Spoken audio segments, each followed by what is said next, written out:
राम नाम कड़ुआ लगे, राम नाम कड़ुआ लगे, मीठे लागे दाम। दुविधा में दोनों गए, हे माया मिली ना राम। ये दास एक, जब हमारे पूज्य गुरुदेव जी सतलोक चले गए, उनका एक आश्रम बना हुआ है तलवंडी भाई, जिला फिरोजपुर के अंदर। तलवंडी भाई बोलते हैं उसको। छोटा सा कस्बा मंडी है, वहाँ आश्रम, और भी कई आश्रम हैं। बोगा के अंदर एक, खन्ना में भी था, एक नजफगढ़ के अंदर थे उनका आश्रम। तो तलवंडी भाई के अंदर उनके शिष्य बने हुए थे। तो वहाँ ये दास जाता था सेकंड संडे को सत्संग करने के लिए।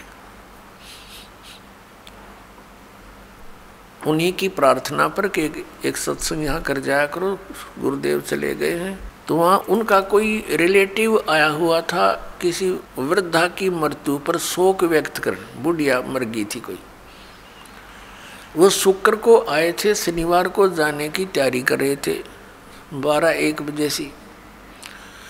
तब उन्होंने कहा कि आप सत्संग सुनकर जाना। जो हमारे गुरुदेव के शिष्य थे, वहाँ सेठ थे, लाला जी थे। कल सत्संग होगा 9 बजे, गर्मियों के दिन थे कि कल 9 बजे ही सत्संग शुरू होगा, 11 बजे तक सत्संग होता है, सत्संग सुनकर फिर जाना। कहने लगा मैंने बहुत सत्संग सुने हैं, गुरु भी बना रखा है, ऐसी कोई बात नहीं। उन्होंने कहा आपने सत्संग भी सुन रखे होंगे, गुरु भी बना रखे होंगे, लेकिन ये सत्संग उनसे भिन्न है, इसलिए हम प्रार्थना करते हैं। वो कहने लगा नहीं, मुझे बहुत आवश्यक कार्य है, कल संडे को एक पार्टी आवेगी, उसके साथ मेरा एग्रीमेंट होएगा और एक मुझे उसमें लगभग 5 लाख रुपए का बेनिफिट है, तो इसलिए मेरा जाना कंपलसरी है। उन्होंने कहा कोई बात नहीं, संडे को 1-2 बजे आते होंगे। हाँ 1-2 बजे आएंगे, तो आप सुबह निकल जाना, 12 बजे चलोगे, जब 3 बजे तक पहुंच जाओगे, 4 बजे। चंडीगढ़ जाना था उसने। कहने का भाव उसने कतई नहीं मानी और चल पड़ा। पूरा परिवार था, यानी 4 सदस्य थे घर के, वो 2 पति पत्नी, 2 उनके बच्चे। अम्बाला के पास आकर के एक ट्रक खड़ा था बजरी से भरा हुआ, और उसके पिछले टायर निकाल रखे थे, जैक ला रखा था, और उसने तो 5 लाख दिखाई दे थे, अनुबंध एग्रीमेंट दिखा था और कुछ ना दिखा। पूरी स्पीड तो जा रहा था, मारुति कार थी, उस ट्रक के नीचे घुस गए। प्रथम तो वो लागते मर लिए होंगे, रही खी कसर काट दी, और जय कट गया और पूरा लोडेड ट्रक उनके ऊपर पड़ गया। वहीं पर एट द सपोर्ट चारों मर गए। अब चाट ले उस 5 लाख नशर पैदल ले। अब परमात्मा कहते हैं जो काम करने का था उसके तो निकट भी नहीं आते, सारा दिन यही गोबर के बूंद की तरह इसने इकट्ठा करने पर लगे रहते और ये यहीं रह जाता है। तो यहाँ परमात्मा कहते हैं राम नाम कड़ुआ लागे, मीठे लागे दाम, और दुविधा में दोनों गए, ये माया मिली ना राम। इसलिए परमात्मा हमें याद दिलाते हैं, मात पिता मिल जाएंगे 184 माँ, सतगुरु सेवा और बंदगी भाई फेर मिलन की ना।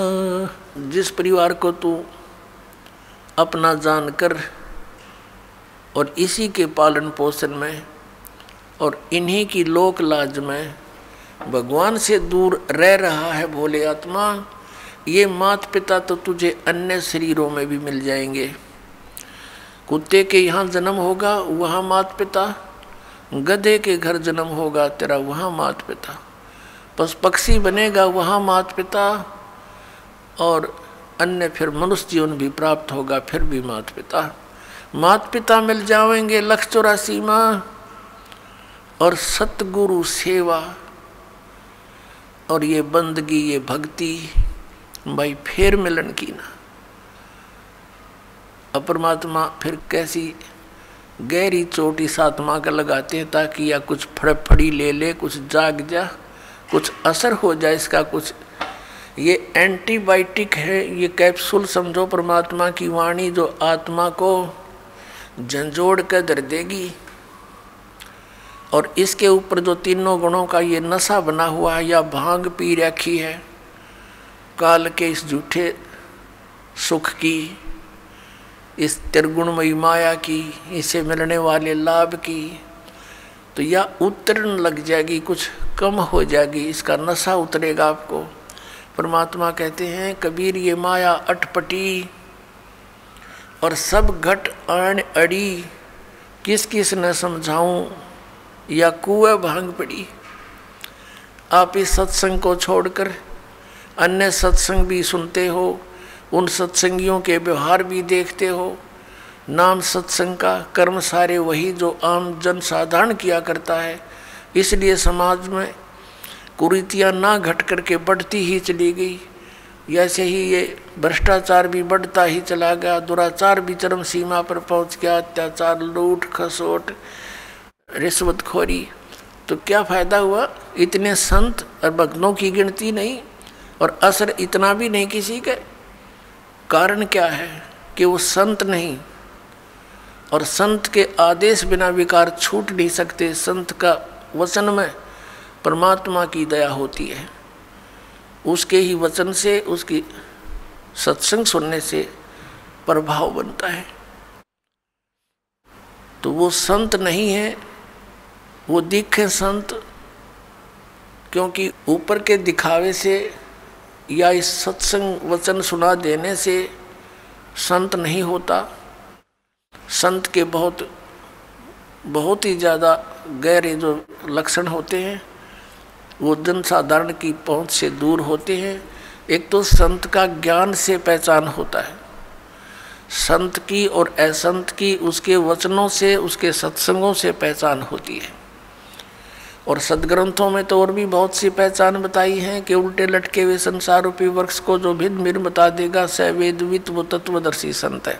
गीता जी अध्याय नंबर 15 के श्लोक नंबर 1 में यही ज्ञान दिया है। और संत की और असंत की पहचान उसके ऊपर के दिखावे से नहीं होती, ऊपर के आडंबर से नहीं होती, उसके ज्ञान से होती है।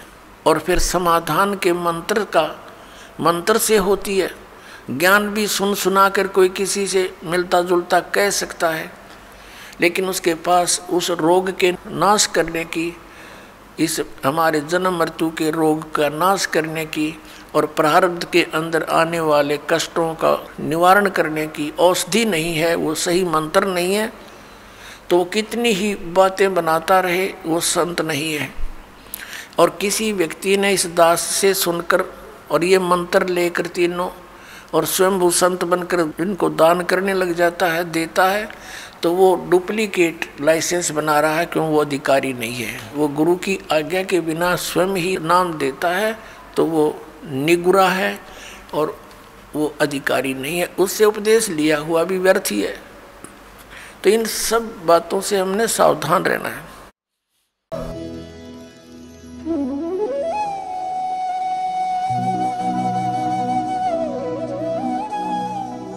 अगर आप ये वीडियो YouTube पर देख रहे हैं तो हमारे चैनल को सब्सक्राइब करें और बेल आइकन को दबाना ना भूलें।